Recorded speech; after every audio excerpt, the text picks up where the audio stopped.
2021년이 밝았습니다. 우리 옆에 분들에게 새해 인사를 먼저 나누겠습니다. 해피 뉴 이어. 해피 뉴 이어. 해피 뉴 이어. 오늘 함께 나눌 말씀의 제목은 두 종류의 인생 건축입니다. 오늘은 2021년 첫째 주일, 신년주일입니다. 우리 옆에 있는 분들과 같이 다시 한번 새해 인사를 이런 멘트를 가지고 나누도록 하겠습니다. 희망 가득한 2021년 새해가 밝았습니다. 희망 가득한 2021년 새해가 밝았습니다. 아직은 어둡지만 빛 되신 주님과 동행하니 걱정 없습니다. 아직은 어둡지만 빛 되신 주님과 동행하니 걱정 없습니다. 2021년 신년주일을 맞아 여러분과 함께 말씀 안에서 우리의 인생 건축을 한번 설계해 보기를 원합니다. 설계를 준비하다가 문득 2012년에 개봉된 건축학 개론이라는 영화 한 편이 살짝 떠올랐습니다. 생기 넘치기만 했던 숫기 없는 20살 건축학과 남자 주인공은 건축학 개론 수업에서 처음 만난 음대생 여자 주인공을 만나고 그 여자 주인공에게 반하게 되었습니다. 함께 숙제를 하면서 차츰 마음을 열고 가까워졌지만 자신의 마음을 표현하는데 서툴렀던 이 순진한 남자 주인공은 입 밖에 낼 수 없었던 그런 사랑한다라는 고백을 마음속에 간직한 채 조그만 오해로 인해서 그 여자 주인공과 멀어지게 되었습니다. 그러다가 15년 만에 그 여자 주인공을 만나게 된 것입니다. 35세 건축사가 된 남자 앞에 무려 15년 만에 불쑥 나타난 그 첫사랑의 연인. 당황스러움을 감추지 못하는 남자에게 여자는 대뜸 자신을 위한 집을 좀 설계해달라라는 것이었습니다. 이 영화에서 집은 기억과 이상의 저장소를 의미하는 것입니다. 그들은 건축주와 건축사로 다시 만나서 집을 짓게 되는데 건축사는 건축주가 어떤 집에서 살고 싶은지를 잘 알아야 하죠. 그녀가 어떻게 살아왔고 또 어떻게 살고 싶은지를 알아야만 그 건축주에 맞는 좋은 집을 지을 수 있는 것입니다. 예를 들어 창문의 높이를 가슴 높이로 낼 것인가 아니면 허리 높이로 낼 것인가를 선택하는 문제도 좀 까다로운 문제일 것입니다. 그렇게 둘은 벽돌을 한 장씩 올리듯 옛 기억을 되살려 냈습니다. 정겹고 아프지만 아름다웠던 기억들을 잊었던 순간들과 장소들이 불현듯 생생해져 손에 닿을 듯 했지만 결코 이런 좋은 기억들 또 아픈 기억들을 결코 돌이킬 수는 없었겠죠. 둘은 미안의 기억 속에 마지막 벽돌 한 개를 밀어넣어 그제서야 비로소 옛 시절을 완성하게 됩니다. 이제 완성된 옛 시절을 이제 추억으로 기념하게 될 것이고 이제 새로운 집은 설레는 내일을 꿈꾸게 할 것이죠. 그래서 완성된 시절의 옛 추억 또 추억을 기념하고 또한 내일을 꿈꾸는 그것이 바로 집이다라는 것이었습니다. 이것이 이 영화의 하나의 테마였다는 것이죠. 저와 여러분은 모두 태어나면서부터 지금까지 인생이란 집을 짓고 있습니다.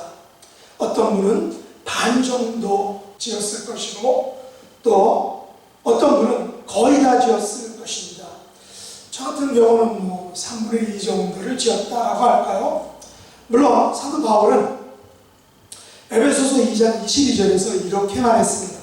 너희도 성령 안에서 하나님이 거하실 처소가 되기 위하여 그리스도 예수 안에서 함께 지어져 간다 라고 말했습니다.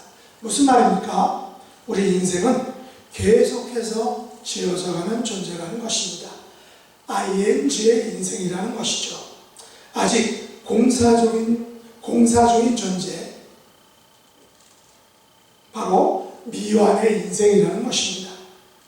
하지만 우리는 길게는 10년에서 5년, 또 짧게는 1년에서 한 달을 주기로 우리의 인생 건축을 어떻게 하고 있는지를 우리가 한번 생각하고 점검해 보아야 한다는 것입니다.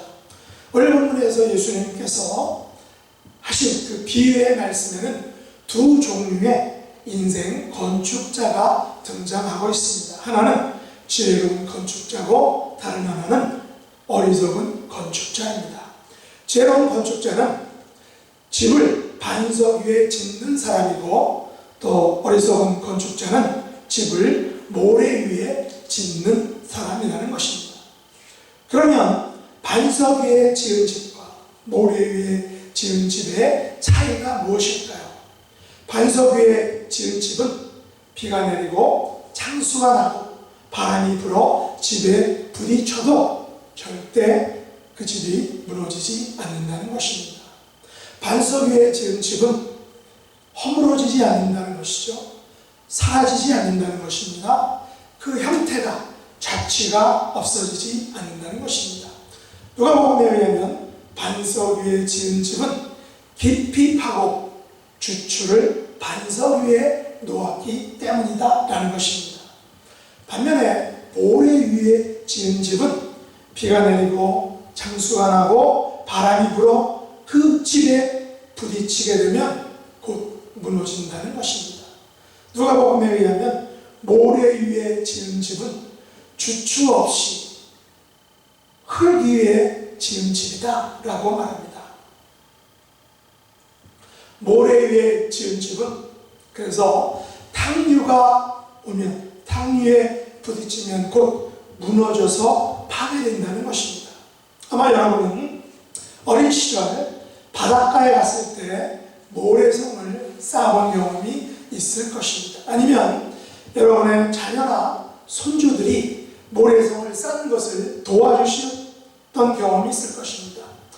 모래성을 함께 쌓을 때 조금만 더 높게 하다가 그만 와르르 무너지는 것을 아마 경험하셨을 것입니다. 열심히 성을 쌓고 있는데 파도가 밀려와서 모래성을 살짝 스치면 흔적 없이 사라지는 그런 모래성을 봤습니다. 그렇게 되면 자녀나 손주가 속상해서 그 속상해하는 그들을 달래야 했던 그런 여러분들의 기억이 있을 것입니다. 그래서 이런 모래성이란 동요 가사도 있는 것입니다. 모래성이 차례로 허물어지면 아이들도 하나 둘 집으로 가고, 내가 만든 모래성이 사라져가니 산 위에는 별이 홀로 반짝거려요. 밀려오는 물결에 젖지도 없이 모래성이 하나 둘 허물어지고, 파도가 어둠을 치러올 때에 마을에는 호롱불이 곱게 켜져요. 쉽게 이해할 수 있는 것은 아니지만 어쨌든 이것을 노래로 했다면 좀 더 이해하기가 더 쉬웠을 것인데, 이처럼 모래성은 허물어집니다.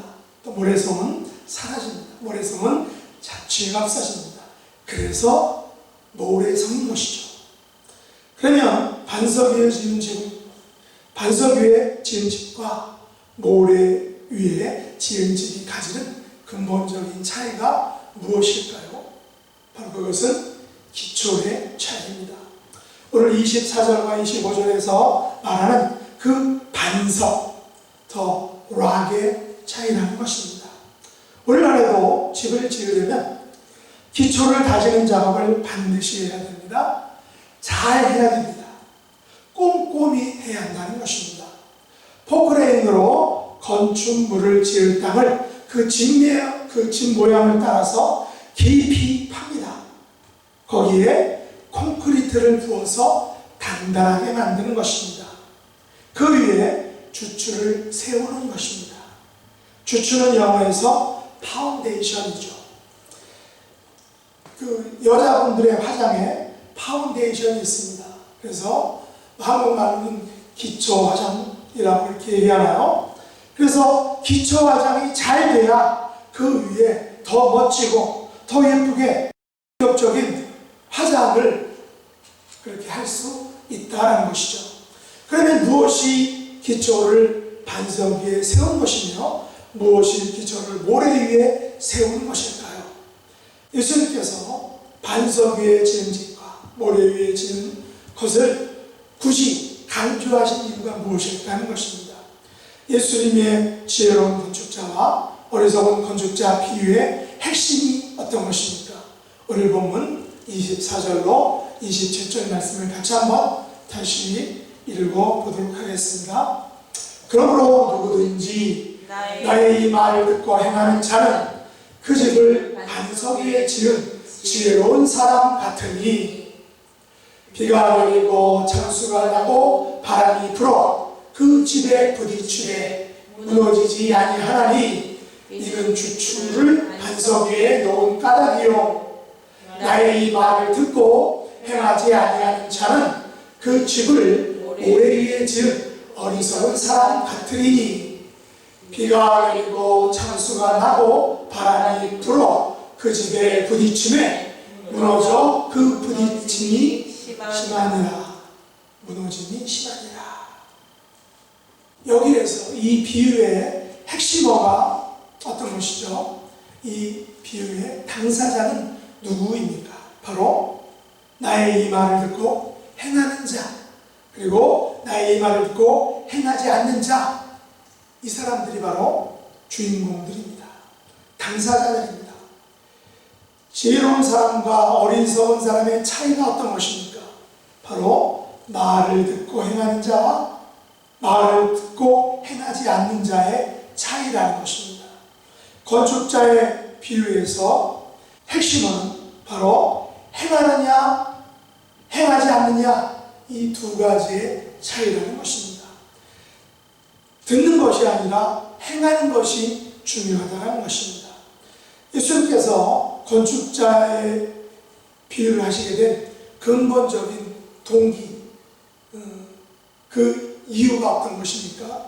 오늘 본문의 21절로 23절에서 예수님께서 이 비유를 말씀하시게 된 이유에 대해서 우리에게 알려주고 있는데 같이 한번 21절로 23절을 한번 읽어보겠습니다. 나더러 주여 주여 하는 자마다 다 천국에 들어갈 것이 아니요 다만 하늘에 계신 내 아버지의 뜻대로 행하는 자라야 들어가리라. 그날에 많은 사람이 나더러 이르되 주여 주여 우리가 주의 이름으로 선지자 노릇하며 주의 이름으로 귀신을 쫓아내며 주의 이름으로 많은 권능을 행하지 아니하였나이까 하리니 그때 내가 그들에게 밝히 말하되 내가 너희를 도무지 알지 못하니 불법을 행하는 자들아 내게서 떠나가라 하리라. 예수님께서 왜 건축자 비유를 하신 것입니까? 사람이 어떤 건축자가 되느냐에 따라 천국에 들어가느냐 들어가지 못하느냐가 달려있기 때문입니다. 천국에 들어가는 자는 반석 위에 집을 지은 자입니다. 천국에 들어가지 못하는 자는 모래 위에 집을 지은 자입니다. 우리가 집을 반석 위에 지으면 천국에 들어가지만 우리가 집을 모래 위에 지으면 천국에 들어가지 못한다는 것입니다. 이것은 매우 심각한 문제입니다. 예수님에 의하면 예수님에게 주여 주여 하는 자라고 해서 천국에 가지 못한다는 것입니다. 주여 주여 우리가 주의 이름으로 선지자 노릇을 하였습니다 라고 해도 못 들어간다는 것입니다. 주여 주여 우리가 주의 이름으로 귀신을 쫓아냈습니다 라고 해도 못 간다는 것입니다. 주여 주여 우리가 주의 이름으로 많은 권능을 행하였습니다 라고 해도 천국에 못 간다는 것입니다. 그러면 왜 천국에 못 가는 것입니까? 주의 이름으로 주의 이름을 부르며 또 주님의 이름으로 선지자 노릇하고 주님의 이름으로 귀신도 쫓아내고 주님의 이름으로 많은 권능을 행했는데 왜 천국에 못 가느냐는 것입니다. 예수님에 의하면 그 이유가 두 가지입니다. 첫째는 예수님께서 그들을 도무지 알지 못하기 때문입니다. 두 번째는 그들은 불법을 행하는 자들이기 때문입니다. 그래서 예수님께서는 그들을 향하여 이렇게 말씀하신 것입니다. 내게서 떠나가라.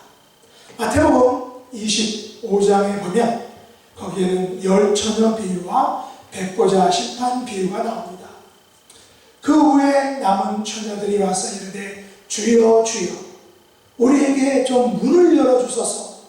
대답하여 이르되 진실로 너에게 이르노니 내가 너희를 알지 못하노라.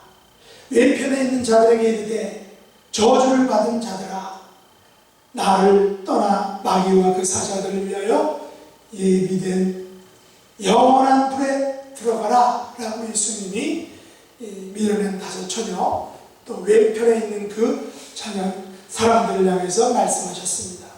예수님께서는 밀려난 다섯 처녀들을 향해 내가 너희를 알지 못한다라고 하셨고 백보자 심판에서 왼편에 있는 자들을 향해서 나를 떠나 영원한 지옥불에 들어가라 라고 말씀하셨습니다. 그러면 이들 모두에게 부족한 것이 무엇입니까? 이들 모두가 천국에 들어가지 못한 이유가 무엇입니까? 그 이유는 그들 모두가 하늘에 계신 아버지의 뜻대로 행하지 않았기 때문입니다. 그들은 주님의 이름으로 선지자 노릇을 하는 것이 아버지의 뜻대로 행하는 것이라고 생각했습니다. 그들은 주님의 이름으로 귀신을 쫓아내는 것이 아버지의 뜻대로 행하는 것이라고 생각했습니다. 그들은 주님의 이름으로 많은 권능을 행하는 것이 아버지의 뜻대로 행하는 것이라고 생각했습니다. 그러나 예수님께서는 그들에게 밝히 말씀하셨습니다. 분명하게 말씀하셨습니다. 꼭 집어서 말씀하셨습니다. 내가 너희를 도무지 알지 못한다. 너희는 불법을 행하는 자들이다. 그러므로 내게서 떠나가라. 예수님께서 그들을 어떻게 판단하신 것입니까? 그들은 예수님의 말씀을 듣고 행하지 않는 자들로 본 것입니다. 어리석은 자들로 본 것이죠. 예수님의 말씀을 듣고도 그 말씀을 무시한 어리석은 자들이었습니다. 예수님의 말씀을 듣고도 순종하지 않은 어리석은 자들이었습니다. 예수님의 말씀을 듣고도 행하지 않은, 무시한, 순종하지 않은, 그래서 천국을 저버리는 행위를 한 사람들이었습니다. 듣기는 들었는데, 들어서 알고는 있는데 행하지를 않은 것입니다. 행해야 하는 것을 앞에 두고서도 움직이지 않는 것이죠. 마음을 닫아버린 것입니다. 사실 지난 주 설교에서 잠깐 이야기하려고 잠깐 언급하고 지나가려고 했다가 하지 않았는데, 제가 요즘 가끔 마켓에 가면 마켓 앞에 놓인 그 구색은 자선 낭비에 적지만 손을 이렇게 넣습니다.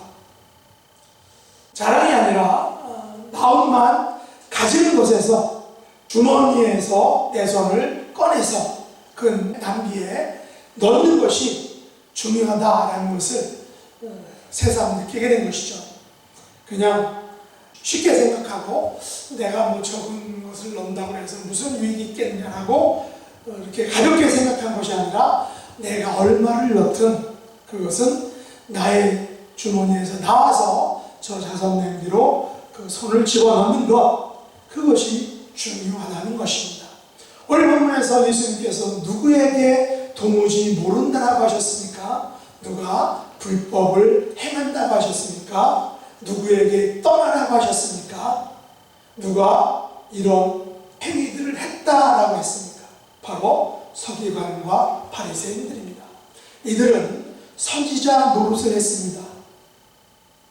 뭐 선지자 노릇을 행하는 것이 쉬운 일일까요? 아니죠. 선지자 노릇을 하려면 성경을 많이 읽어야 되죠. 여러 가지 율법의 조항들을 꼼꼼하게 철저하게 지켜야 됩니다. 매우 어렵습니다. 또한 이들은 귀신을 쫓아내었습니다. 여러분, 귀신을 쫓아내려면 얼마나 세게 기도해야 할까요? 또한 이들은 많은 권능을 행했습니다. 많은 권능을 행하려면 얼마나 많이 금식해야 됩니까? 얼마나 오랫동안 기도해야 됩니까? 그러나 분명히 말하는 것은 이들은 하나님의 뜻대로 행하지 않았다는 것입니다. 예수님의 말씀을 듣고도 행하지 않았다는 것입니다. 다시 말해서 예수님을 믿지 않은 것입니다. 예수님을 받아들이지 않은 것입니다. 이들은 회개에 합당한 열매를 맺지 않고 속으로 아브라함이 우리 조상이라고 자랑만 했습니다. 자랑질만 한 것입니다.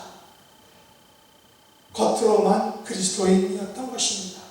이들은 우리가 아브라함의 자손이므로 남의 종이 된 적이 결코 없다라고 생각을 했습니다. 그리스도인이란 옷만 입었던 것입니다. 하지만 예수님은 그들이 바로 죄의 종이다라고 했습니다. 지혜로운 인생 건축자는 그리스도인 노릇으로 지어지는 것이 아니라는 것입니다. 겉만 멋지게 했다고 해서 되지 않는다는 것입니다. 듣기만 하여서 귀만 커져서는 안 된다는 것이죠. 듣는 것을 지켜 행하야만 한다는 것입니다. 그래서 야고보서 기자는 야고보 1장 22절로 25절에서 이런 말씀을 하셨습니다. 같이 한번 읽어보도록 하겠습니다. 너희는 말씀을 행하는 자가 되고 듣기만 하여 자신을 속이는 자가 되지 말라. 누구든지 말씀을 듣고 행하지 아니하면 그는 거울로 자기의 생긴 얼굴을 보는 사람과 같아서 제 자신을 보고 가서 그 모습이 어떠한지를 곧 잊어버리거니와 자유롭게 하는 온전한 율법을 들여다보고 있는 자는 듣고 잊어버리는 자가 아니요 실천하는 자니 이 사람은 그 행하는 일에 복을 받으리라. 말씀을 듣고 행하지 않는 자는 자신을 속이는 자라는 것입니다. 그 당시 거울은 오늘날처럼 정확도가 높지 않았을 것입니다. 대충 보여주는 것만으로 만족했을 것입니다. 거울에 비친 자신의 모습은 어쩌면 실제의 모습이 아닐 수 있습니다. 왜냐하면 희미하기 때문이죠. 거울을 볼 때는 사실 우리가 잘 꾸며서 가능한 한 멋지게 보인다는 것입니다. 그러나 우리가 거울을 내려놓고 밖으로 나가서 바람을 맞고 먼지를 맞고 또 모자를 툭 둘러 뒤집어 쓰고 그렇게 일상생활을 하게 되면 우리의 모습은 얼마 전에 봤던 그 거울의 모습과는 다르게 변한다는 것입니다. 마찬가지로 말씀을 듣고 행하지 않는 것은 자신을 속이는 것입니다. 실제가 아닌 희미한 것을 붙들고 있는 것입니다. 저도 이 말씀 앞에 찔림을 많이 받습니다. 저는 듣기보다는 주로 말하는 사람이죠. 왜냐하면 설교자니까 그렇습니다. 그러나 내가 말한 것을 지켰느냐? 라고 예수님이 물어보시면 저는 너무나도 부끄럽다는 것입니다. 내가 말하는 것에 반이라도 지켜 행하지 못하는 것 같습니다. 그래서 설교가 어려운 것입니다. 설교는 말만이 아닌 삶으로 보여주어야 하는 것이기 때문입니다. 하나님의 은혜가 아니면 이 땅의 모든 설교자들은 설 수 없을 것입니다. 부족하지만 그 부족함에도 불구하고 말하게 하는 것, 그것이 바로 이 땅의 설교자들이다라는 것입니다. 그렇다면 오늘 이 지혜로운 건축자 비유의 핵심이 무엇입니까? 첫째는 하늘에 계신 하나님 아버지의 뜻대로 행하는 자가 되라는 것입니다. 두 번째는 예수님의 말을 듣고 행하는 자가 되라는 것입니다. 예수님의 건축자 비유는 종말을 사는 그리스도인들에게 주신 교훈의 말씀입니다.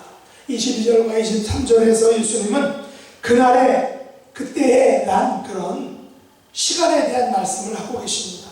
그날과 그때는 예수님께서 다시 오실 때를 말합니다. 그러나 동시에 개인적인 종말의 때를 의미하기도 합니다. 어떤 분은 인생의 반일 때 종말이 오기도 하죠. 어떤 분은 인생의 3분의 1 혹은 3분의 2일 때 종말이 오기도 합니다. 개인적인 종말의 때는 우리 모두가 각기 다르다는 것입니다. 그러나 분명한 것은 그날과 그때가 언제이든지 천국에 들어갈 사람은 하늘에 계신 아버지의 뜻대로 행하는 자라는 것입니다. 예수님의 말씀을 듣고 행하는 자라는 것입니다. 이런 사람이 바로 지혜로운 건축자다라는 것입니다. 여러분은 지난 2020년 1년 동안 여러분의 인생집을 어떻게 지으셨습니까? 반석 위에 지으셨습니까? 모래 위에 지으셨습니까? 사도 바울은 고린도전서 3장 10절로 15절에서 이런 말을 했습니다. 내게 주신 하나님의 은혜를 따라 내가 지혜로운 건축자와 같이 터를 닦아드네. 다른 이가 그 위에 세우나 그러나 각각 어떻게 그 위에 세울까를 조심할지니라. 이 닦아둔 것 외에 능히 다른 터를 닦아둘 자가 없으니 이 터는 곧 예수 그리스도라. 만일 누구든지 금이나 은이나 보석이나 나무나 풀이나 짚으로 이 터 위에 세우면 각 사람의 공적이 나타날 터인데 그 날이 공적을 밝히리니 이는 불로 나타나고 이 불이 그 불이 각 사람의 공적이 어떠한 것을 시험할 것이니라. 만일 누구든지 그 위에 세운 공적이 그대로 있으면 상을 받고 누구든지 그 공적이 불타면 해를 받으리니 그러나 자신은 구원을 받되 불 가운데에서 받는 것 같으리라 라고 바울이 말했습니다. 저와 여러분은 지혜로운 건축자가 되어야 한다는 것입니다. 여러분은 지난 2020년에 어떠한 공적을 세우셨습니까? 여러분이 세운 공적은 불타버릴 그런 공적이었습니까? 아니면 불타지 않고 상을 받을 공적이었습니까? 우리는 이제 2021년 한 해를 새로 맞이하였습니다. 2021년을 각각 어떻게 우리가 세워야 할까요? 우리는 2021년을 예수 그리스도의 터 위에 굳게 세워야 할 것입니다. 2021년 마지막 12월이 되면 우리의 공적이 나타날 것입니다. 그때 우리가 나타내야 할 공적은 우리가 선지자 노릇한 공적이 아닙니다. 우리가 나타내야 할 공적은 우리가 귀신을 쫓아낸 공적이 아닙니다. 우리가 나타내야 할 공적은 우리가 많은 권능을 해낼 공적이 아닙니다. 우리가 나타내야 할 공적은 하늘에 계신 아버지의 뜻대로 행한 공적이어야 합니다. 우리가 나타내야 할 공적은 예수님의 말씀을 듣고 그 말씀 그대로 행한 공적이어야 합니다. 우리가 나타내야 할 공적이 이것이 바로 지혜로운 인생 건축인 것입니다. 저는 우리 새생명 성교회가 2021년 한 해를 고린도후서 2장 14절 말씀처럼 각처에서 그리스도를 아는 냄새를 나타내는 그런 성도와 교회가 될 수 있기를 원합니다. 여러분의 가정에서, 여러분의 일터에서, 여러분의 교회에서, 여러분이 속한 그 사회 공동체 속에서 그리스도를 아는 냄새를 나타내는 2021년 한 해가 될 수 있기를 예수님의 이름으로 축복합니다. 기도하겠습니다. 하나님 아버지, 만일 예수님께서 저에게 2020년에 나타낸 공적을 논하자고 하시면 무엇을 내놓아야 할지 너무나도 부끄럽습니다. 지난 한 해를 지혜로운 건축자로서 인생을 건축했는지 물으신다면 왠지 자신이 없습니다. 용서해 주시고 긍휼히 여겨주시기를 원합니다. 그러나 새로 맞이한 2021년에는 지혜로운 건축자가 되어서 인생의 집을 반석 위에 짓기를 원합니다. 하늘에 계신 아버지의 뜻대로 행하는 2021년이 되기를 원합니다. 예수님의 말씀을 듣고 행하는 2021년이 되기를 원합니다. 각처에서 그리스도를 아는 냄새를 나타내는 복된 21년이 되기를 원합니다. 하나님 아버지께서 은혜와 긍휼을 더해 주시고 예수님께서 힘과 능력을 더해 주시며 성령님께서 언제나 동행해 주시옵소서. 예수님의 이름으로 간절히 기도드립니다. 아멘.